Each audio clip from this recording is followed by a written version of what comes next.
Okay, it's 12 or 11:50, and I'm sitting here with Miss Lauren Wiemken, who is the 5th grade math teacher. Is it okay if we record this interview? Yep. Okay. So the first question is, describe how a typical lesson is organized. What is your role? What is the students' role? A typical lesson this year is organized where the students do some sort of test prep question immediately upon entering class to kind of get in the mindset of math. We analyze it and explain why we chose the operation we chose to solve it, how we solved it, etc. We then go into a 10 to 15 minute either explore activity or it might be direct instruction. After that, students typically break up into either groups of two, no, not groups of 2 or 3, into 2 or 3 groups where they're rotating. I'm usually the focal point where I'm doing a reteach lesson or just extending what we did in the Explore. And the students will, each group will visit me, whether it's 2 or 3 groups that day. Each group will get a chance to either do the reteach or the actual extension of the Explore. In the meantime, the other group is either doing a review skill at their station or they're doing some sort of enrichment if I know they've already mastered the skill, if it's a skill we're working on throughout the week. And then we usually close up with connecting with an exit ticket if I need to assess them, if I don't need to assess them that day. It's just where are we going next? How is what we did today related to what we did the day before? Some sort of reflect now and then type thing. And how do you decide how much time to provide learners to explore a math task? It depends if it's the first time they're seeing it or if I know based on a pre-assessment they've seen it before. So if it's 6th grade this year, I know they've seen multiplying, dividing, adding, subtracting fractions last year. So my explorers aren't as lengthy as they would be for a 5th grade student that's never had that before. And could you just talk a little bit about the explore time? What you mean by The that? explore time would be where we're actually modeling or using visuals to represent what's actually happening. So it might be one problem on the front board. So if it's I have 2.5 pieces of licorice I want to split among 4 kids. Okay, well how can I break 2.5 pieces of licorice up into 4 pieces? Or either actually have the kids would have fraction strips in front of them or just strips of paper in that example, and we would practice literally cutting them into 4 equal sized pieces. Well, what's happening? And then that would lead into when the kids get into groups, me teaching them, okay, so this is what actually happened. We started with 2.5, we split it up into 4. This is the size of each piece now. Is there another way without drawing pictures that we can actually solve this problem? And how does the way you've arranged the room affect the students' learning of math? Seating, location of materials are examples. Well, materials are located where they can reach them and where they can own it. So for 5th grade, they're going to be low to the ground. They're smaller, so it doesn't make sense for me to have books higher up on shelves where they have to reach them. Anchor charts have to be lower to their eye level, so any point tracking system, any anchor chart I need them to see needs to be where they can walk up to it and point without reaching.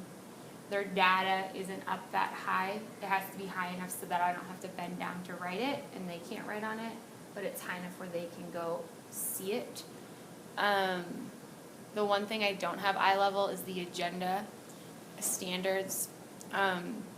And that's because that, truthfully, I don't really believe that's for them. It's more for the people walking into my room and for me to keep myself on point. I might tell them what we have coming, but I'm not going to break it down by we're going to do this for this many minutes, that's more for me. Seating, I've stuck with rows for the past 2 weeks. I thought I'd be out of rows by now, but management-wise, we're not ready for it in all of my classes. So sometimes seating is more what's most convenient for me since I teach 2 grades. But seating usually, the kids sit where they sit because it's either a good pairing of kids that will help one another or it's a good pairing of kids that will keep each other focused, meaning they won't talk to one another.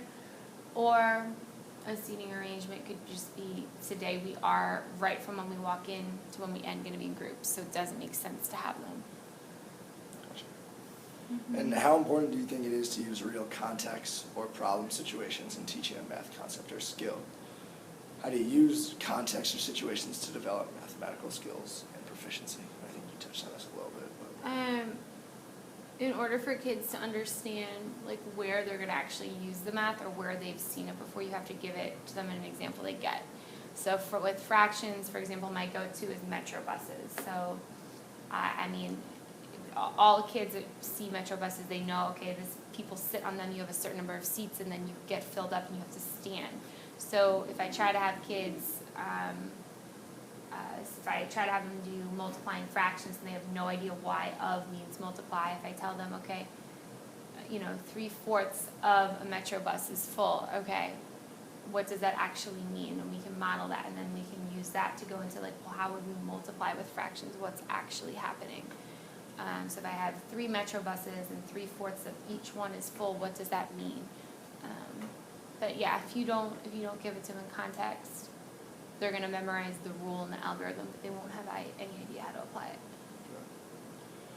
What do you do about a learner who says that he or she doesn't like math or they're anxious about doing math? For a kid that says they don't like math, I tell them it's okay, you don't have to like it, you just have to know how to do it. For a kid that says they're anxious, I tell them anybody can do math. Some people have to work harder at it than others, but anybody can do it. And then for both sets of kids, I tell them it's one of the most important things you'll need in the rest of your life. And that's how I start every year with, who goes shopping at the grocery store? Okay, whoever buys anything on sale because it was on sale and so you wanted to get that sale price. Okay, well, how do you know you actually got the right price? What if the cash register's broken? What if the cashier just types in any number? How are you going to know? So I usually go to go-to examples with money for 5th and 6th. Do learners ask questions or make conjectures during your math instruction? Do you encourage this? How? Yes, students ask questions during my math lessons. I encourage it by asking them questions and by always asking them why. What do your learners do that helps you understand that they're making sense of math? How do you foster and encourage those actions? Students explain why they chose what they chose to do to solve a problem. So if it's a word problem and you had to add to solve it, they have to explain to me why they chose to add instead of subtract or divide or multiply. There's a lot of work on whiteboards where students have to work in rows and compete against one another. I do a lot of competition to encourage them to explain their reasoning, and I won't accept an answer unless you can explain how you got that answer and almost really justify why it's right. And so a lot of times to encourage them to kind of explain their reasoning, I'll play devil's advocate or I'll play dumb and be like, no, I really think this is how you do it, and really just continue to push them to explain every way possible. Cool. Well, thank you very much. Dumb?